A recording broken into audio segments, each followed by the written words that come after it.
नमस्कार। संधि विषयक पाठ्यक्रम के चतुर्थ सप्ताह के अंतिम व्याख्यान में आपका स्वागत है।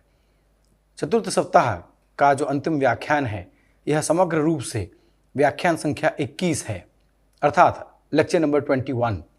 तो आज का जो व्याख्यान है वह स्वर संधि एवं प्रकृतिभाव विषय को लेकर के समर्पित है। जैसा कि हमने संधि के प्रारंभ में ही बात की थी कि स्थानीय परिवर्तन, स्थानीय निमित्त उभय परिवर्तन, स्थानीय में विलीन होना अथवा निमित्त में विलीन होना, इस प्रकार से 4 संधियों के प्रकार हमने प्रारंभ में ही देख लिए हैं। इसके साथ साथ प्रकृतिभाव भी एक अत्यंत महत्वपूर्ण विषय है जो कि संधि के या यूँ कहें कि स्वर संधि के अंतर्भूत यह प्रसंग हमें सामने दिखता है, क्योंकि प्रकृतिभाव स्वर के प्रसंग में ही हमें दिखता है। तो चतुर्थ सप्ताह के इस अंतिम व्याख्यान में हम स्वर संधि और प्रकृतिभाव को लेकर कुछ बातें करेंगे और स्वर संधि और प्रकृतिभाव के विषय को समझने के बाद जो पंचम सप्ताह होगा वो प्रकृतिभाव को समर्पित सप्ताह होगा। अर्थात पंचम सप्ताह में हम प्रकृतिभाव से संबंधित विषयों को, सूत्रों को देखेंगे। तो आज का व्याख्यान प्रारंभ करते हैं, परंतु उससे पहले हम सभी स्लाइड पर ध्यान देंगे कि आज का पाठ्य विषय हमारे लिए क्या क्या है। तो यदि हम देखें तो हम देखेंगे कि सर्वप्रथम हमें स्वर संधियों का अप्रवृत्ति कारक प्रकृतिभाव से प्रारंभ करना है। अर्थात स्वर संधि की प्रवृत्ति जहाँ पर नहीं होती वह विषय है प्रकृतिभाव। तो उसको समझते हुए मुख्य रूप से स्वर संधियों के किन किन भेदों को अतिक्रमण करके प्रकृतिभाव अपनी स्थिति करता है उन्हीं को देखेंगे।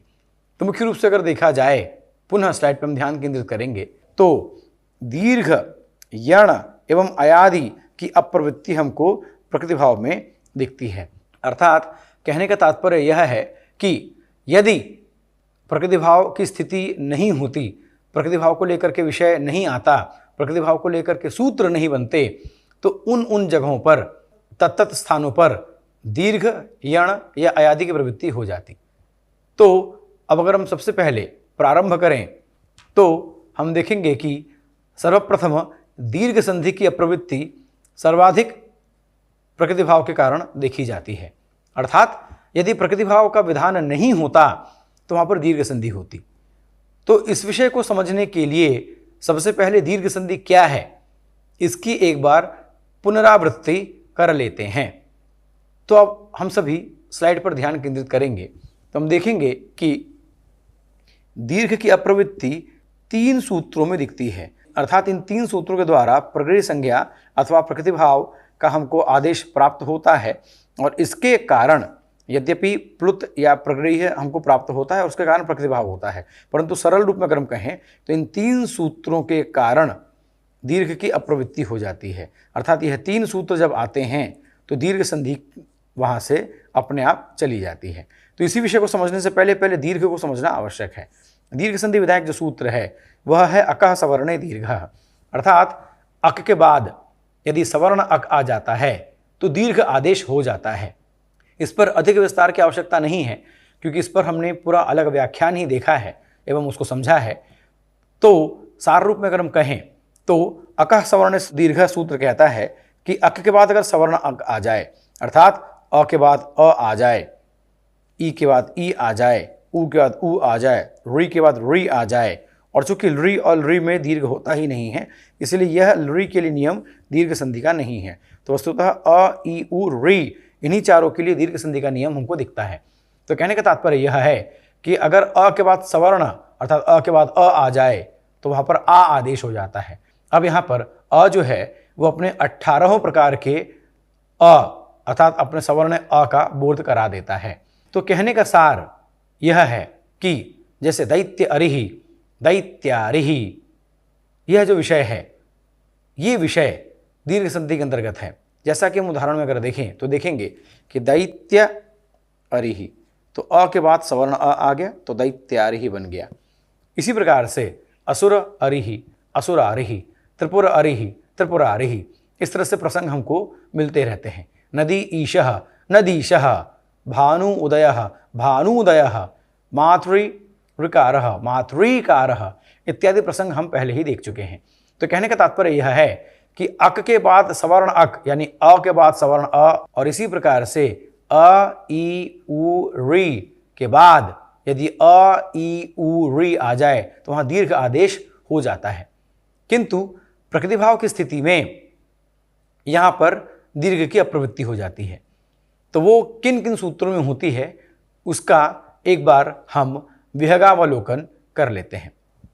तो दीर्घ संधि की अप्रवृत्ति में जो सबसे पहला सूत्र है वह है प्लुत प्रगृह्या अचिनित्यम। तो प्लुत प्रगृह्या अचिनित्यम सूत्र कहता है कि स्लाइड पे ध्यान देंगे कि प्लुत अथवा प्रगृह्य संज्ञा अगर हो जाए, अर्थात प्लुत या प्रगृह्य किसी को अगर हम कह देते हैं, उसके बाद अगर अच यानी स्वर आ जाता है तो उसे प्रकृतिभाव हो जाता है। प्रकृतिभाव का तात्पर्य है वह यथावत स्थिति में आ जाता है, वहाँ कोई विकार उत्पन्न नहीं होता। विकार कहने का तात्पर्य है कि वहाँ कोई परिवर्तन नहीं होता। यहाँ विकार मतलब कोई कमी वाला विकार नहीं है, विकार का मतलब है कि कोई परिवर्तन यहाँ पर नहीं होता। जैसे उदाहरण के लिए आगच्छ कृष्णा अत्र गौश चरति, तो आगच्छ कृष्णा, तो ये जो कृष्णा है यहाँ पर प्लुत हो गया। प्लुत के विषय को हम प्रथम सप्ताह में देख चुके हैं। तो कृष्णा जब संबोधन में हम किसी को बुलाते हैं तो वो अपने आप प्लुत संज्ञक हो जाता है। तो कृष्णा अत्र यहाँ पर अगर देखें तो अ और अ प्राप्त हो रहा है, किंतु प्लुत प्रगृह्य अचिनित्यम सूत्र के द्वारा अ और अ प्राप्त होने के बाद भी चूंकि यहाँ पर अ कृष्णा का जो अ है वो प्लुत है, उसके बाद स्वर आ गया, इसीलिए यहाँ पर प्रकृतिभाव हो जाएगा, अर्थात स्थिति यथावत हो जाएगी। तो कृष्णा अत्र जैसा है वैसा ही रहेगा, इसमें कोई परिवर्तन नहीं आएगा।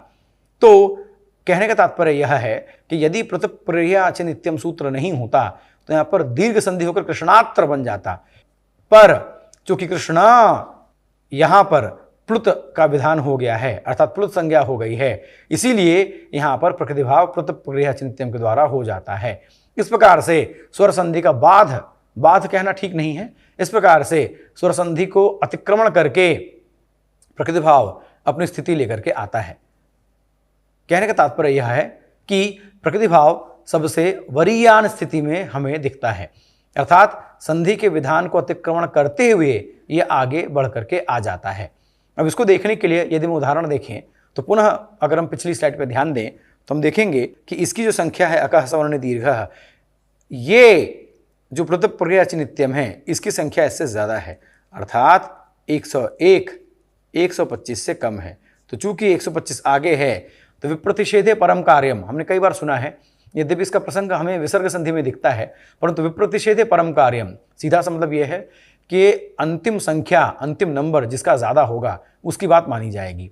तो यहाँ पर अगर हम पुनः स्लाइड में देखें तो 125 यह संख्या ज़्यादा है 101 से, इसलिए प्लुत प्रगृह्य अचिनित्यम की बात मानी जाएगी, तो इसलिए प्रकृतिभाव हो जाएगा, जैसा कि हमने सपादी के प्रसंग में भी इसको देखा था। अब यहाँ पर प्लुत प्रगृह्य अचिनित्यम दीर्घ को अतिक्रमण करके अपनी स्थिति लेकर के आता है, और न केवल प्लुत प्रगृह्य अचिनित्यम अपितु निपात एका जनांग यह सूत्र भी दीर्घ का अतिक्रमण कर लेता है। जैसा कि उदाहरण के लिए हम स्लाइड पे ध्यान दें तो हम पाएंगे कि अगर एकाच निपात हो जाए उसके बाद अगर अच आ जाए, अर्थात एकाच निपात, अब ये निपात क्या है इस विषय को हम प्रकृतिभाव को समझने के क्रम में समझेंगे पंचम सप्ताह में, पर अभी के लिए एकाच निपात अर्थात एक स्वर वाला निपात अगर आ जाए, जैसा कि ई इंद्रः या उ उमेशः, अगर इस तरह का प्रसंग आ जाए, अर्थात ई उ ये एकाच निपात है, एक स्वर वाला निपात है, तो इसके बाद अगर अच आ जाए, इसके बाद अगर अच आ जाए तो वहाँ पर प्रगृह्य संज्ञा का विधान हो जाएगा। और जैसा कि इससे पहले हमने देखा कि प्लुत हो या प्रगृह्य हो, कोई भी अगर आएगा यानी प्लुत संज्ञा होगी या प्रगृह्य संज्ञा होगी, इन दोनों में से कोई भी संज्ञा होगी तो सदैव उसका प्रकृतिभाव हो जाएगा। अब यहाँ पर भी एकाच निपात नंबर 1 आ गया, इसके बाद अच स्वर आ गया, दोनों शर्तें पूरी हो गई, तो यहाँ पर स्थिति क्या हो गई प्रगृह्य। तो ई इंद्र में निपात एका जनांग से ई की प्रगृह्य संज्ञा हो गई, और जिसकी प्रगृह्य संज्ञा होगी उसका प्लुत प्रगृह्य अचिनित्यम सूत्र के द्वारा प्रकृतिभाव हो जाएगा। तो ई इंद्र यही रहा, उ उमेशः यही रहा, अर्थात निपात एका जनांग सूत्र अगर नहीं होता तो इंद्र उमेशः यह बनता, पर चूंकि निपात एका जनांग आ गया और प्रगृह्य के द्वारा प्रकृति भाव का विधान हो गया, तो इसने भी दीर्घ का अतिक्रमण कर लिया। इसी प्रकार से अदसो मात, ये अदस के मी और मु को लेकर के यह चर्चा करता है। इसकी विस्तृत चर्चा हम प्रगृह्य विषयक सप्ताह में करेंगे, किंतु अभी के लिए अदस में मी और मु, जैसे अमी और अमु अगर आ जाए तो उसे प्रगृह्य आदेश कर देते हैं। अमी और अमु यानी अच के बाद अगर आ जाए, अर्थात अमी ईशा, तो अमी पहली शर्त पूरी हो गई, ईशा में जो ई है वो अच में आ जाता है। तो ऐसी स्थिति में अदस यानी अमी और अमु को प्रगृह्य कह देंगे, प्रगृह्य कर देंगे, और प्रगृह्य होने के कारण पृथक प्रगृह्याच नित्यम सूत्र के द्वारा उसका प्रकृति भाव हो जाएगा। तो अमी ईशा यही बनेगा, अमु ईशौ यही बनेगा। अर्थात यदि ये सूत्र नहीं होता तो अमीशा ये बन जाता, किंतु अदसो मात के कारण दीर्घ की यहाँ पर अप्रवृत्ति हो जाती है। अच्छा, अदसो मात बड़ा महत्वपूर्ण सूत्र है विषय को समझने की दृष्टि से, क्योंकि अदसो मात का जो उदाहरण है वह न केवल दीर्घ संधि की अप्रवृत्ति करता है, अपितु यण संधि की भी अप्रवृत्ति करता है। जैसे अमु ईशौ, अब यहाँ पर अमु ईशौ, जैसा कि अगर हम इको यणचि सूत्र में देखें तो अमु ईशौ, इस उदाहरण में अमु इक में आता है। यण संधि हम पढ़ चुके हैं, इसलिए यण संधि के विस्तार में नहीं जाएंगे, किंतु ये हम जानते हैं कि यण संधि के लिए क्या है कि इक के बाद अगर अच आ जाए तो इक को यण आदेश हो जाता है। जैसे स्लाइड पे ध्यान दें, तो इक के बाद जैसे सुधी उपास्य, इक के बाद अगर अच आ जाए तो इक को यण आदेश हो जाता है। तो इक को यण आदेश हो गया, यानी ई को यह आदेश हो गया, तो शुद्ध उपास्य शुद्धि उपास्य बन गया। इसी प्रकार से अमु के ऊ को वह आदेश होता यदि अदसो मात सूत्र न होता। इसीलिए अब आगे देखेंगे, अदसो मात यह सूत्र आ गया। अब यहाँ पर ध्यान देंगे, अदसो मात यह सूत्र आ गया, इसीलिए अदसो मात सूत्र के द्वारा अमु की प्रकृति संज्ञा हो जाएगी, और प्रकृति संज्ञा होने के कारण इसका प्रकृति भाव हो जाएगा। अर्थात स्थिति इसकी जैसी है वैसी ही रहेगी, यथावत स्थिति हो जाएगी। तो अमु ईशौ यही रहेगा। तो यहाँ पर यण संधि की अप्रवृत्ति हो जाती है, यानी यण संधि यहाँ पर अपने आप चला जाता है और प्रकृति भाव आदेश अपने आप को स्थिर कर लेता है। तो अदसो मात जो सूत्र है वह न केवल दीर्घ संधि अपितु यण संधि की भी अप्रवृत्ति करता है। इसी के साथ अब अगर हम आगे बढ़ें तो हम देखेंगे अयादि संधि की भी अप्रवृत्ति हो जाती है प्रगृह्य विषयक या प्रगृह्य विधायक सूत्रों के द्वारा। अब इस विषय पे आगे बढ़ने से पहले एक मन में जिज्ञासा आ सकती है कि संधि के प्रसंग में ये हम प्रकृति भाव के विषय को लेकर के क्यों बात कर रहे हैं, या इतना विस्तार करके क्या होगा।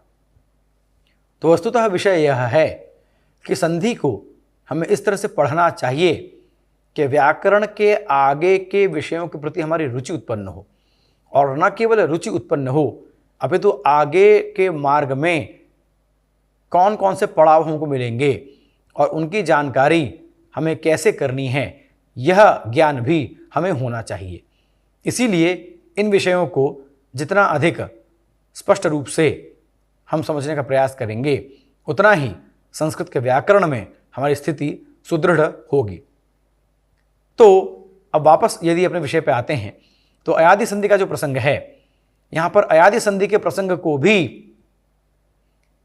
प्रगृह्य संज्ञा विधायक सूत्र अतिक्रमण करके अपनी स्थिति लेकर के आते हैं। उसमें जो प्रथम सूत्र है वह है ओत। पर ओत तक पहुंचने से पहले हमें अयादि संधि को एक बार समझने की आवश्यकता है।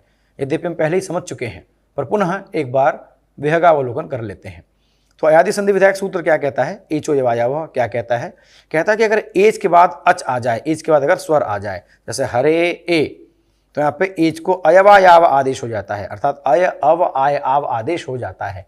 जैसे हरे ए, तो ए को अय आदेश हो गया, स्लाइड पे ध्यान दीजिए, ए को अय आदेश हो गया और होकर के हर ये बन गया।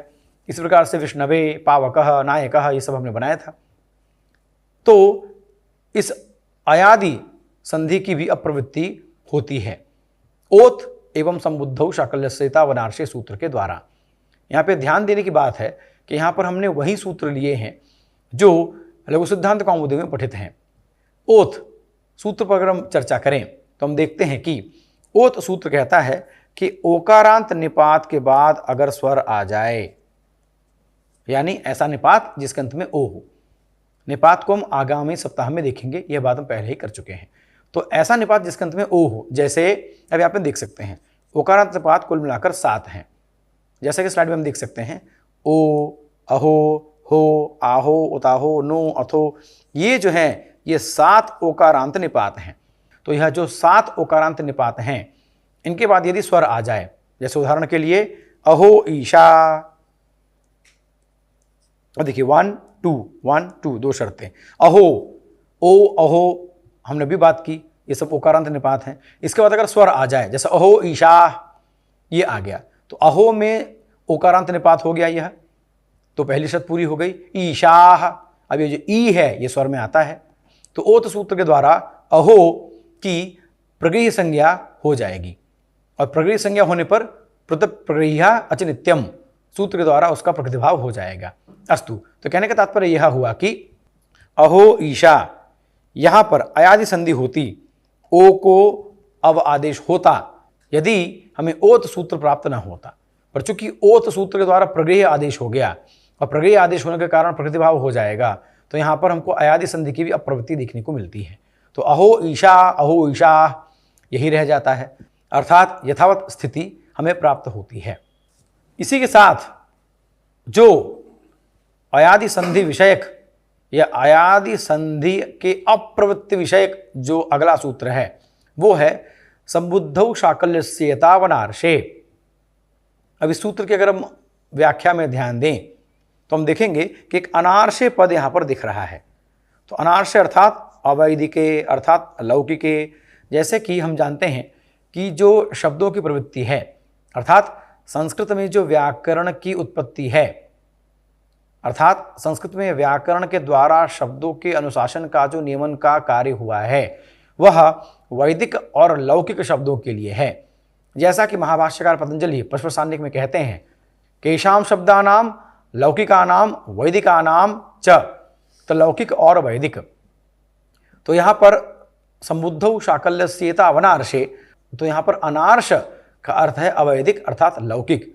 यहाँ पर अनार्ष का कोई अन्य अर्थ लेने की आवश्यकता नहीं है, अर्थात संबुद्धौ शाकल्यस्येता अवनार्षे यह एक ऐसा सूत्र है जो लौकिक संस्कृत के लिए बना है।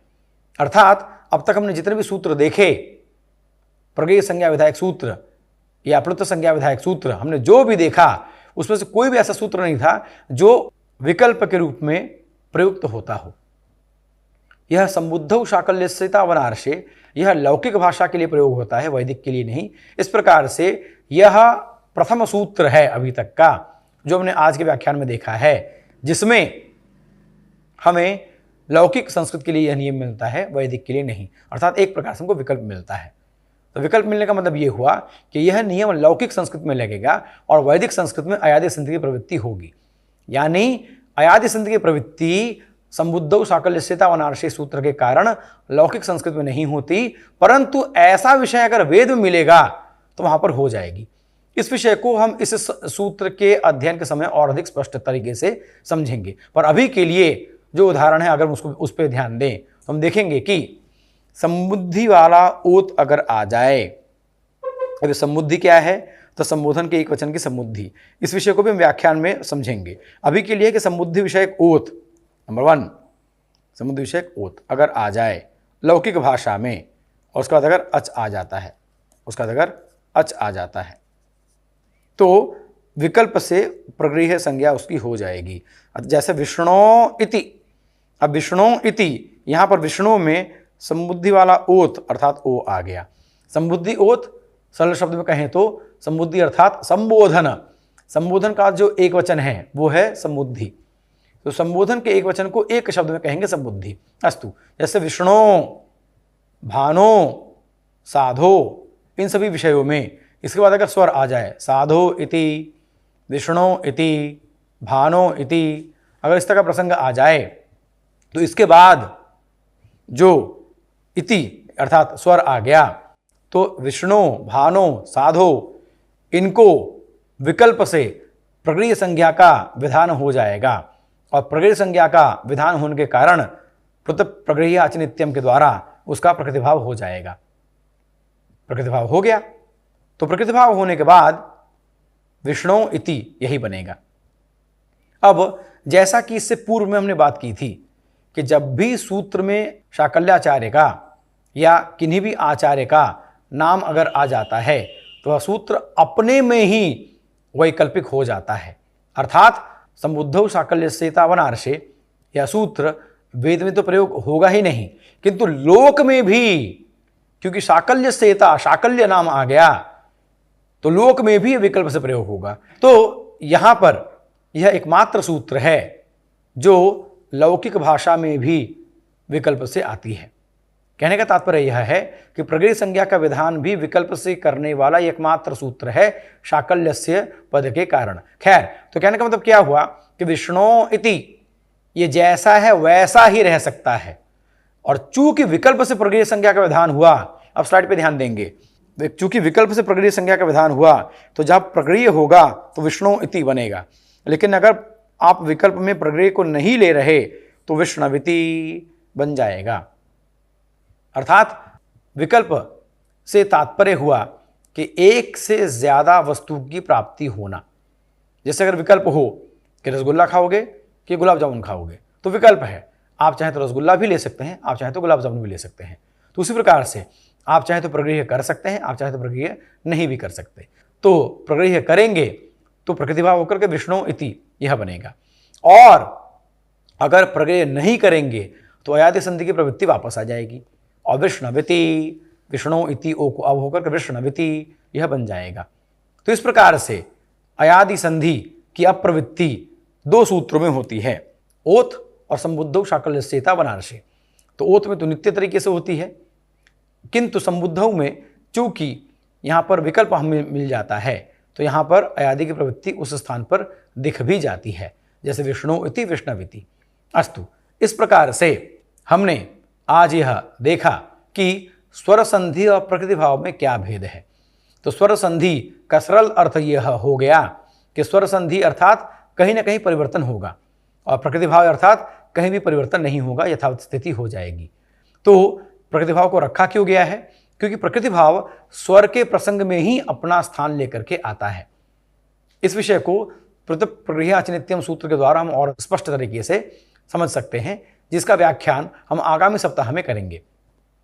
तो पुनः सार रूप में यदि हम कहें तो स्वर संधि का तात्पर्य हुआ कि जहाँ कोई ना कोई परिवर्तन हो, चाहे स्थानीय में, चाहे स्थानीय निमित्त दोनों में, चाहे केवल स्थानीय में विलीन हो या केवल निमित्त में विलीन हो, कुछ परिवर्तन हो। परंतु प्रकृतिभाव का अर्थ हुआ कि जहाँ पर कोई परिवर्तन न हो, पर उसके बाद भी प्रकृतिभाव को रखा गया है स्वर संधि के प्रकरण में, इसीलिए क्योंकि प्रकृतिभाव का प्रसंग ही स्वर संधि के प्रसंग में आता है और कहीं कहीं उभय प्रसंग आ जाते हैं, जैसा कि हमने अभी संबुद्धौ वाले सूत्र में देखा, विष्णु इति विष्णुविति दोनों बन जाते हैं। इसी कारण से प्रकृतिभाव को स्वर संधि के प्रकरण में रख करके समझाने का प्रयास आचार्यों ने हमारे लिए किया है। एवं इसी के साथ आज का व्याख्यान समाप्त होता है। सभी को हार्दिक धन्यवाद।